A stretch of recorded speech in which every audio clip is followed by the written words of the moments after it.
On the morning of January 13th, 1928, New Yorkers saw something truly shocking on the newsstands.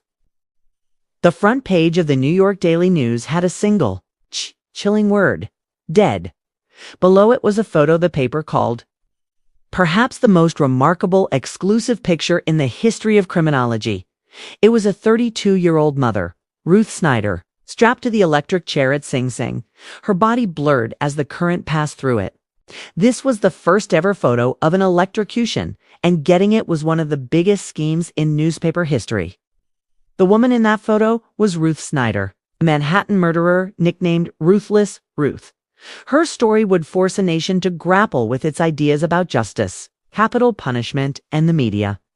Ruth was born in 1895 in Manhattan. In a time when options for women were few, she thought she'd hit the jackpot when she married Albert Snyder in 1915. He was 12 years older and a successful editor. They settled in a nice home in Queens and had a daughter, Lorraine. From the outside, they looked like the perfect family, hosting dinner parties and doting on their child. But behind closed doors, secrets were piling up. On March 20th, 1927, 9-year-old Lorraine was woken by a frantic banging on her wall. When she opened her door, she found her mother, Ruth, gagged and tied up on the floor. After freeing her, Ruth told her to get a neighbor. Lorraine ran across the street for help. When the neighbor, Louis Mauser, untied Ruth, she told him, "They hit me over the head and tied me up. I'm afraid for Albert." Inside the bedroom, Mauser found Albert Snyder's body, bludgeoned and strangled. When the police arrived, the house was a mess. Cushions were thrown everywhere. Drawers were emptied. Ruth told them that 2 large, Italian-looking men had broken in, knocked her out, killed Albert, and stolen her jewelry. But her story fell apart almost instantly. She had no head injury, and the police found the stolen jewelry stuffed under a mattress. After 20 hours of questioning, Ruth broke down and confessed. Not only had she planned to kill her husband, but she'd had help from a secret lover. According to Ruth, she'd hidden her lover, Henry Judd Gray, in the house before she and Albert left for a party. After Albert fell asleep, Gray came out of hiding, struck him twice on the head, and strangled him with picture wire. Gray then ransacked the house and tied Ruth up before leaving. While Ruth admitted guilt, she put the blame for the actual murder on Gray. So who was this mystery man? Like Ruth, Judd was married with a child. They met in 1925 and began an intense affair. Judd was a traveling corset salesman, which gave him plenty of chances to see her. Though they claimed to be madly in love, it didn't take long for them to turn on each other. Judd told police the murder was all Ruth's idea. Ruth, in turn, insisted Judd was the mastermind. She changed her story again, saying Judd had let himself in that night. She claimed she begged him not to kill Albert, but he insisted. He brought a window sash, weight, chloroform, and picture wire. He chloroformed Albert, then forced Ruth to hit her husband once with the weight. He then clubbed Albert 2 more times and used the wire to finish the job. Judd's version was different. He said Ruth was the one who wielded the murder weapon. She had seduced him into buying the chloroform while she supplied the sash. Wait. He claimed he was so terrified that he only managed a glancing blow, and it was Ruth who smashed Albert over the head until he collapsed. He admitted to helping use the picture wire, but said he was in such a daze he barely remembered it. The dramatic tale of a love triangle and murder dominated the papers for nearly a year. Over 180 reporters covered the case, and the details grew more salacious every day.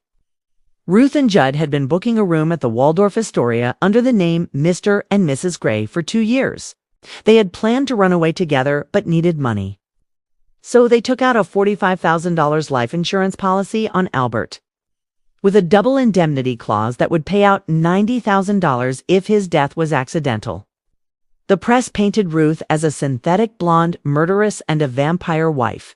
Judd, on the other hand, was described as a weak-chinned little fellow who wouldn't hurt a rabbit. This suited Judd's defense team perfectly. His lawyer argued he was a good man lured into crime by an evil woman, a human serpent in the guise of a woman. He claimed Judd was dominated, commanded and driven by Ruth. Ruth's defense tried to portray her as a devoted mother and housewife. While they never directly argued that Albert was abusive, evidence showed he drank heavily, had beaten both Ruth and Lorraine, and had recently bought a gun and threatened to blow her brains out. Even Judd testified that Ruth complained about how Albert treated their daughter.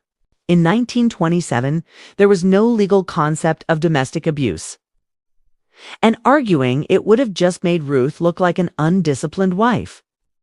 Today, we can see this abuse might have been a motive, though it doesn't justify murder. Ruth's jury was made up entirely of men. She requested a true jury of her peers, saying, "I believe that women would understand this case better than men." Her request was denied. On May 13, 1927, both Ruth Snyder and Judd Gray were found guilty of murder and sentenced to death. The case was a tabloid sensation. Gray gave frequent interviews trying to win public sympathy. He told the Daily News that Ruth would place her face an inch from mine and look deeply into my eyes until I was hers completely. Thousands swarmed the courthouse daily. The public's interest was fueled by a fierce press war. The Daily News publisher Joseph Medill Patterson had built his paper on shocking photos and knew he needed a picture from inside the execution chamber. But New York had banned cameras from executions. So the Daily News hired Tom Howard, a photographer from a sister paper in Chicago. Howard posed as a journalist to get in, but he still needed a way to secretly take a photo. The solution was genius. A single-use camera strapped to his ankle with a cable running up his pants leg to a shutter bulb in his pocket. On the night of January 12, 1928, hundreds gathered outside Sing Sing prison. Howard and 19 other reporters were led into the execution chamber. He took a spot in the front row. When Ruth Snyder entered, she could barely walk, her face swollen from crying. After the electrodes were attached, she was given a chance for final words. "Father, forgive them, for they know not what they do," she said. Just after the switch was thrown, Howard secretly lifted his trouser leg and pressed the bulb, holding the shutter open for a few seconds. After Ruth was declared dead, Judd Gray was brought in to meet his fate. By 11:14 p.m., both were dead. Howard rushed back to Manhattan to deliver his photo, earning a $100 bonus. The next day, the Daily News sold out in minutes.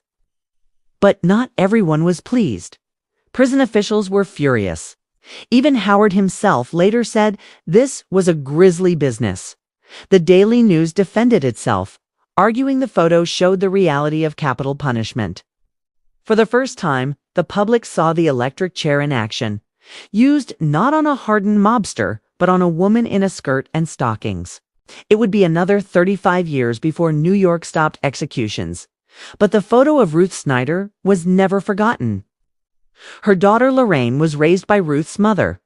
From death row, Ruth wrote her a letter asking it be given to her when she was old enough to understand. Ruth Snyder's story is a grim reminder of how desperation can lead to terrible acts. Her crime shocked the nation, but it was that haunting photograph that cemented her place in history. That single, secret image changed how the public viewed crime and punishment, leaving a legacy that still resonates today. Thanks for watching.